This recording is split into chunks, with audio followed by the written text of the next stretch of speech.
আজি আমি ৰাতিপুৱা মই দিল্লীৰ পৰা আহোঁ পুনে পুনে আমি যোৰাবাটলৈকে যাওঁ যোৰাবাটৰ পাহাৰখন পাৰ হোৱাৰ লগে লগে দিচাং ৰিসৰ্ট বুলি এখন ৰিজৰ্ট আছে নেশ্যনেল হাইৱেৰ ফাৰ্ষ্ট ব্লক অৰ্থাৎ হাইৱেটোৰ গাতে লাগি থকা অসম চৰকাৰৰ চৰকাৰী মাটি তাতে 10 বিঘা আমি পাওঁ আৰু মাটিডোখৰত স্থানীয় ৰাইজে এখন আমাৰ নাৰ্সাৰী সৰুকৈ এটা জায়গাত তেওঁলোকে শ্মশান এখনো পাতি থৈছিলে আৰু নাৰ্সাৰীও পাতি থৈ দিছিলে আৰু ম্যাক্সিমাম জায়গা খালি আছিলে এতিয়া আমি এই 10 বিঘা মাটিকে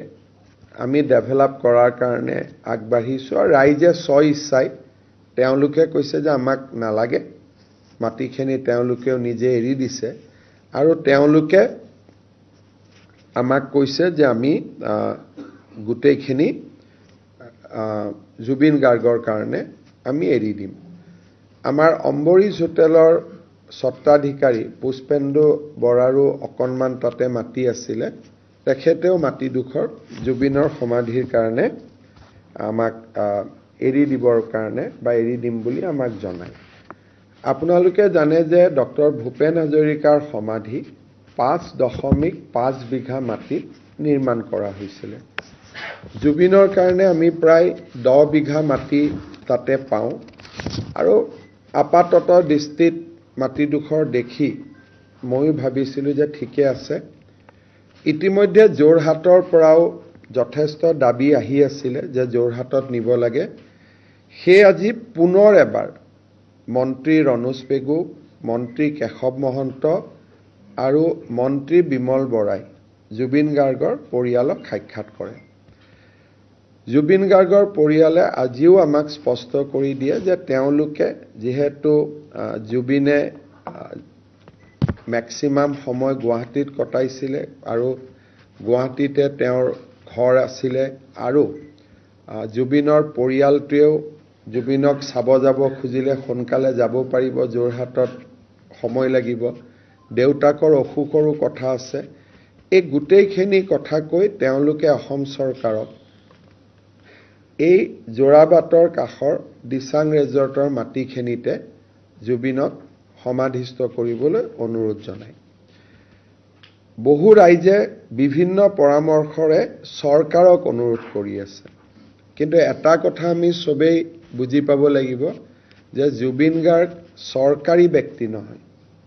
জুবিন গাৰ্গ চৰকাৰৰ মন্ত্ৰীও নহয় চৰকাৰৰ বিষয়াও নহয় জুবিন আৰু জুবিনৰ পাৰ্থিৱ শৰীৰ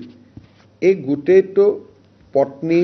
বা পৰিয়ালেহে নিৰ্দেশ দিব লাগিব তাত আমি নিজে কিবা এটা কৰাৰ অধিকাৰ নাই যদি কোনোবা এজন চৰকাৰী বিষয়া হলতেন মন্ত্ৰী হলতেন চৰকাৰে সিদ্ধান্ত ল'ব পাৰে কিন্তু জুবিন যেহেতু চৰকাৰী বিষয়া চৰকাৰী কোনো মন্ত্ৰী নহয় পৰামৰ্শ চৰকাৰে দিব পাৰিব কিন্তু সিদ্ধান্ত পৰিয়ালে ল'ব লাগিব কাৰণ জুবিনৰ পাৰ্থিৱ শৰীৰৰ ওপৰত চৰকাৰৰ কোনো এখতিয়াৰ নাই সেইবাবে যোৱা কালিৰ পৰা সকলোৱে আমাকো পৰামৰ্শ দিছিলে যে পত্নী আৰু পৰিয়ালৰ কথা মতে আমি চলিব লাগে নিজাকৈ আমি বিশেষ সিদ্ধান্ত ল'ব নালাগে সেইবাবে আমিও কেবিনেটত আজি সিদ্ধান্ত লৈছো যে আমি জুবিনৰ শেষ কৃত্য আমি যেটো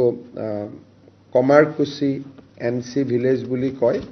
দিচাং ৰিজৰ্টৰ ওচৰত সোণাপুৰ বুলি ক'লে বহুত দূৰ বুজায় সোণাপুৰ যাব নালাগে এক্স্যাক্টলি খানাপাৰাৰ পৰা 7 বা 8 কিলোমিটাৰ তাতকৈ কমে হ'ব গতিকে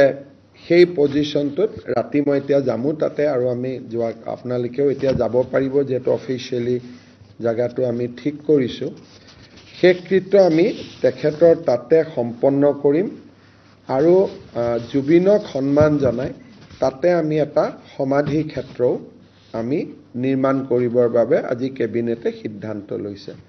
যে তাতে জুবিনৰ য'ত শেষকৃত্য সম্পন্ন হ'ব তাতে আমি সমাধি ক্ষেত্ৰখনো নিৰ্মাণ কৰিম ৰাজ্য চৰকাৰে আৰু এটা প্ৰস্তাৱ হাতত লৈছে যে জুবিনৰ ভস্ম আমি যোৰহাটলৈ নিম আৰু সেই ভস্মৰ দ্বাৰা আমি যোৰহাটতো জুবিনৰ সমাধি ক্ষেত্ৰ এখন নিৰ্মাণ কৰিম। গতিকে মই ভাবোঁ যে ইয়ে যোৰহাটৰ ৰাইজৰ যি অনুভূতি, সেই অনুভূতিক কিছু পৰিমাণে হ'লেও সন্মান জনোৱা হ'ব।